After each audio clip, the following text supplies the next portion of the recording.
Okay, welcome to the next Blender tutorial. So today we're going to be doing glowing objects. So all you need to do is go to your render tab right here and switch out EV to cycles.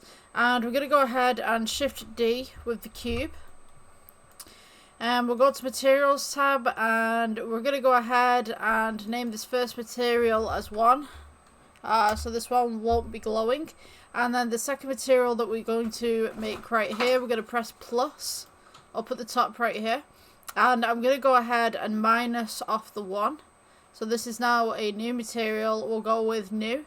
Principal BSDF switched out in the surface section to your emission. And now when we click onto our render, we can see that we have one cube that isn't luminous and it doesn't have an emission, and then one that does. We can also see this with a plane in the background, so we just press S for scale on that plane right there, and I go ahead and get rid of the default lamp.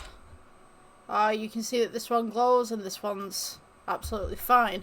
So that's how you create an emission within Blender, and I will see you in the next one.